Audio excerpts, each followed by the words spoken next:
Hey everyone, welcome back. For those of you who are new here, my name is Brittany. I'm a health coach and nutritionist, and my channel is all about helping you to create delicious low FODMAP meals to improve your digestive health. I'm sorry it's been so long since I uploaded a video. I ended up getting pregnant again. Whoops. And the first trimester was pretty rough, but I'm feeling much better now, and I'm back today with a recipe that I'm pretty excited to share with you guys.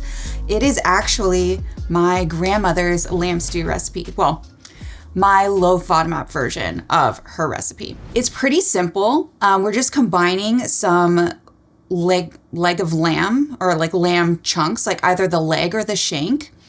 And we are combining them with some carrots, some orange juice, canned tomatoes, cilantro, and a Topo Chico. That's it. We're just gonna let it simmer for an hour or so. Now I know what some of you are thinking. I don't really love lamb. Like, I've tried it many times and it's just like too gamey for me. Well, this recipe is for you. For some reason, this combination of ingredients, like, I don't know if it's like the acid from the orange and the tomatoes or like the sweetness from the carrots and the oranges, I don't know. But something like really like just eliminates the gaminess. So if you know you want to try some lamb again, I really recommend this recipe to dip your toe back in there. Okay? All right, well, let's get started by juicing these oranges. So my grandmother's original recipe does just use store-bought orange juice. The reason I'm not doing that is because, first of all, most orange juice in the store contains high fructose corn syrup. And for those of you who have been on this channel for a while, you know that fructose is not low FODMAP. It is difficult for those of us with IBS to absorb, and it can cause digestive issues. The other thing is, I know there are orange juices in the store that are like nicer and they say they don't have any added ingredients and stuff, like no high fructose corn syrup. Like, yes, technically you could use that, and it would probably still be low FODMAP. But on my digestive journey, I had a juicing phase, and I thought to myself the same thing that a lot of you guys ask me in the comments. Can I just make a big batch of juice early in the week and then just put it in the fridge and drink it throughout the week? You would think you could do that, right? You can't. Like, the juice gets weird. I tried it. And because of that, I get so weirded out by the orange juice in the store because I know how fresh juice operates. Like, and how it like behaves over time, and it's just like creepy. So that's why I choose to squeeze fresh juice for this recipe. So I'm just straining this to catch the seeds. You could do it through your fingers too.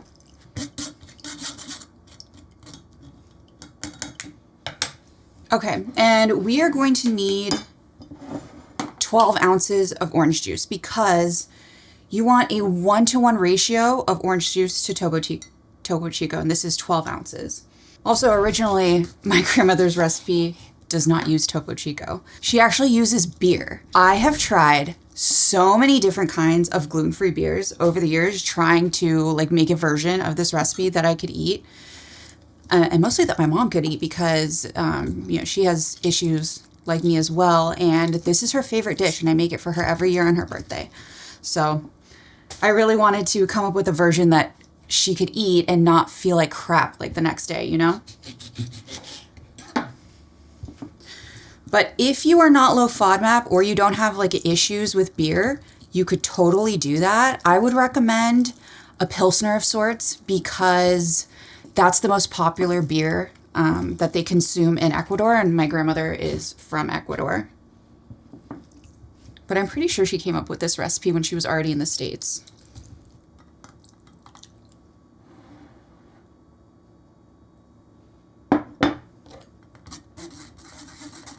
Okay, cool. So that really doesn't take that long. All right.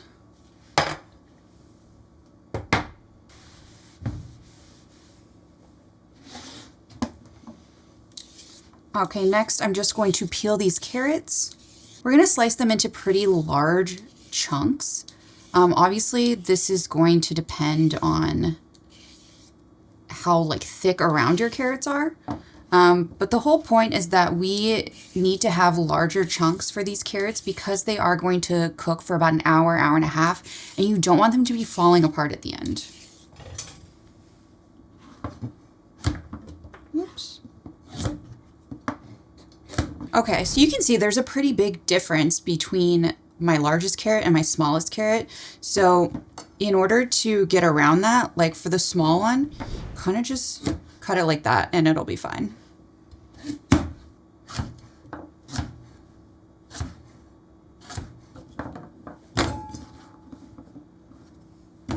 Okay, now lastly, for our prep, we are just going to cut up some cilantro really quick. I have 2 bunches here, and we're not going to chop it like how we normally do because we're not putting it in at the end. We're putting it in at the beginning, actually, and it's going to stew down with everything else. So I just want like big pieces like this. That's it. Okay.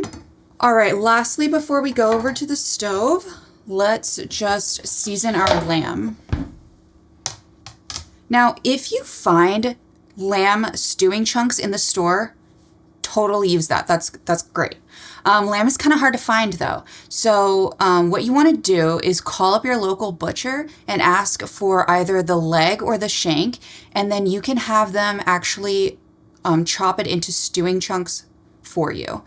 These are like 1 to 2 inch chunks. I actually had to do it myself, which I'm not great at, but it is doable.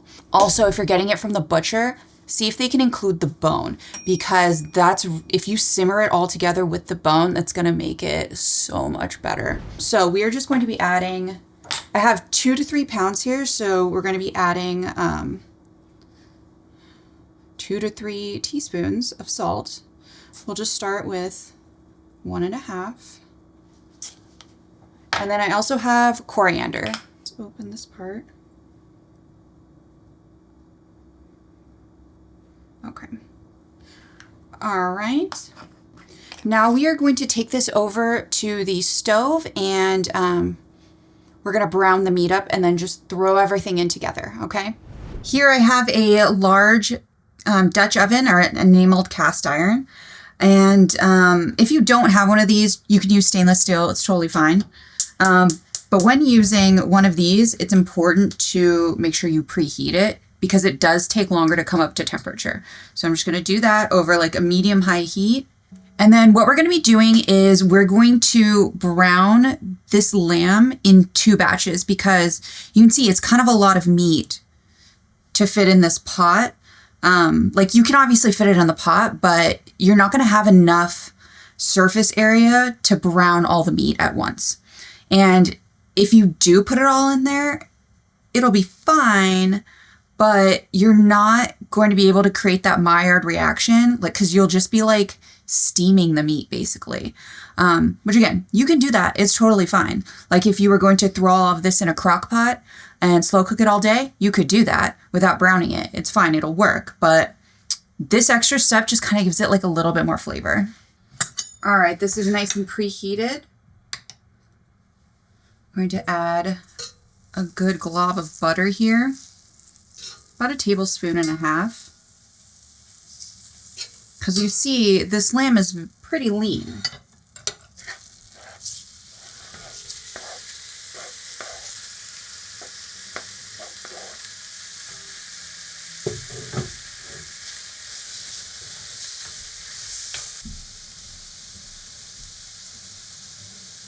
All right, I'm just adding about another 1/2 teaspoon of salt because we only got to salt that one side. I'm going to add a little bit more coriander as well.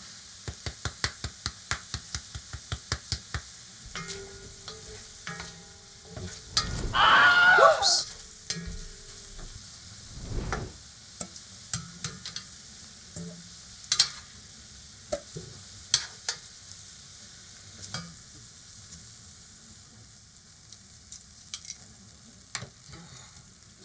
All right, now I'm just going to add a little bit more butter and then the rest of our meat.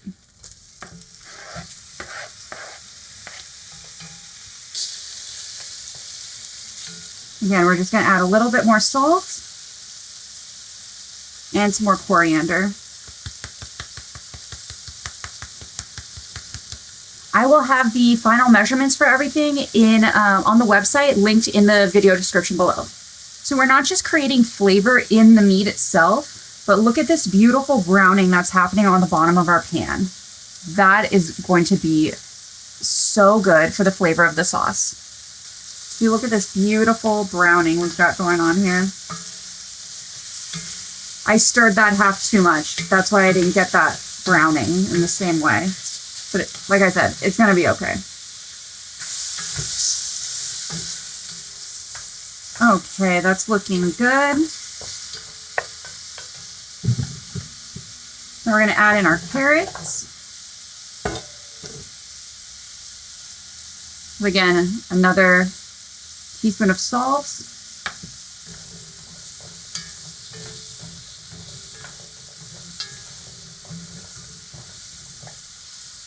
Okay, and then we're going to add back the rest of our meat.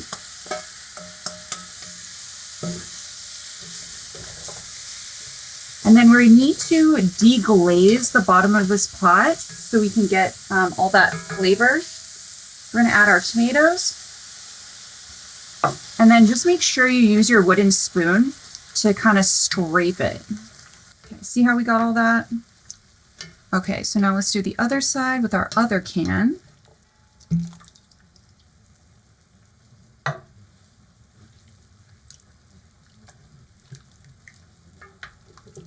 Okay, now we'll just add the rest of our ingredients, our orange juice, and the Topo Chico. So, as I mentioned before, my grandmother originally used beer, and I decided to go with the Topo Chico because the bubbles kind of, I don't know, I feel like the bubbles are similar to beer, and then it has like a mineral, like a minerality that's like similar to beer as well. And it really helps to tenderize the lamb. All right, and then lastly, we are just gonna put in our cilantro.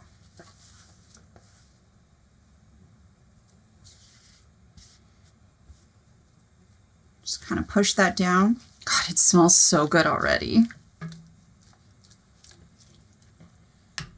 All right, now we are just going to bring this up to a strong simmer over medium-high heat. And then we're going to reduce the heat, cover it, and give it a gentle simmer for about an hour, hour and a half. It depends on how much lamb you're cooking and how big your chunks are. And the reason is you want a gentle simmer because you don't want your lamb to be dry. And I know it seems like really weird. Like I'm cooking it in liquid, how could it be dry? But it can. I actually go over that a lot in my poached chicken video, if you guys are interested in that. Oh, and as I mentioned before, if you wanted to dump all of this in a crock pot or an Instant Pot and slow cook it, you could either do 4 hours on high or 8 hours on low.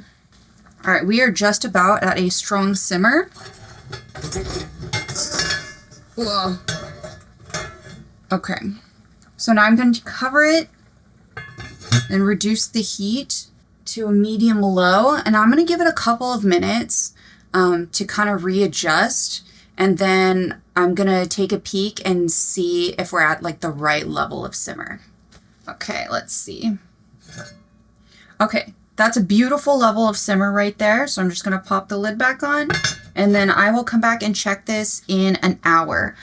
And what we're looking for is for the lamb to be nice and tender and the carrots to be cooked through, okay?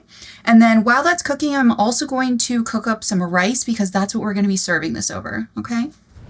Okay guys, I ended up letting this cook for an hour and a half because after an hour, the smaller chunks were ready, but the larger ones weren't. So let me show you what I mean.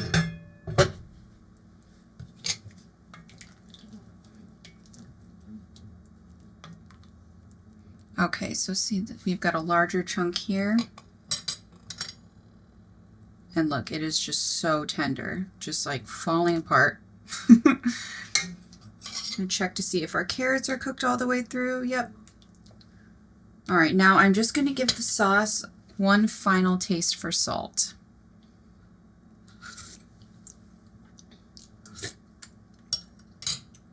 I feel like it could just use a little bit more. So I did about 3/4 of a teaspoon. And see how since we did the larger chunks of carrot, they're all intact still? That's exactly what we're going for. All right, one final test. Perfect. Okay, so let's go over and plate this up.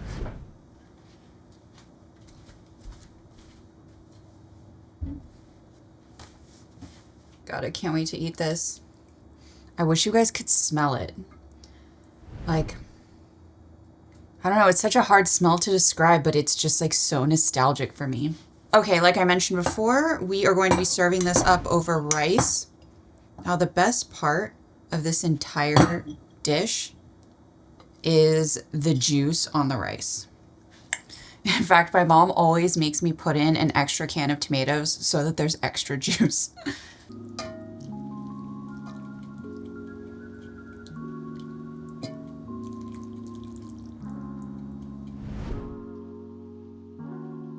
Okay, let's dig into this. See, like this meat is so tender, you honestly can just cut it with a spoon. Oh, it's so good. It has been a long day of filming, and this is just feeding my soul right now. The only thing that kind of like irks me about this is that there's not like the bright raw cilantro, because I always garnish all of my food with like fresh herbs at the end, but that's not the recipe. It's not my recipe, you know what I mean? And you see how like we did those big chunks of cilantro, but they like fully cooked down all the way. So if we ended up like mincing it up or dicing it, like it just wouldn't turn out right. I really hope you guys try this recipe because the sauce, it's so good, but it's kind of hard to describe. Like it is tomatoey, but it's also like sweet from the carrots. I don't know. I love it so much. Well, thank you guys so much for watching. It feels so good to be back. I hope you try this recipe and like this video, subscribe for more, and I will see you guys next time.